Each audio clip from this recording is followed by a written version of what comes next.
गांव का एक गरीब किसान रहता था। रामू मेहनती था, परंतु उसके पास बहुत थोड़ी सी जमीन थी।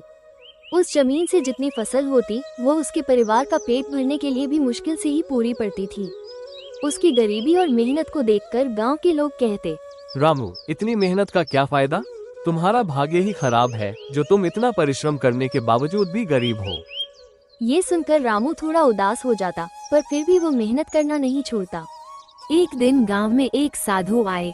गांव के लोग उनकी बातें बड़े ध्यान से सुनते थे और उन्हें बहुत मानते थे। रामू भी उनके पास गया और अपनी गरीबी और मेहनत की कहानी सुनाई। साधु ने उसे ध्यान से सुना और फिर कहा, तुम्हारी मेहनत जरूर रंग लाएगी बेटा, बस धैर्य रखो और अपनी मेहनत को बढ़ाते रहो। कभी कभी हमारी मेहनत के फल का समय आना थोड़ा देर से होता है, परंतु मेहनत का फल निश्चित रूप से मिलता है। रामू को साधु की बात से थोड़ी हिम्मत मिली और वह और भी मेहनत से खेती में जुट गया। दिन रात मेहनत करता, खेतों में घंटों समय बिताता। समय बीतता गया, लेकिन रामू की स्थिति में कोई खास बदलाव नहीं आया।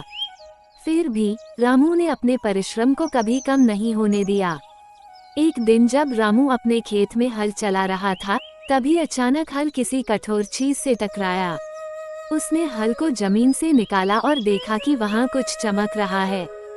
उसने मिट्टी को हटाया तो एक पुरानी धातु की हांडी निकली।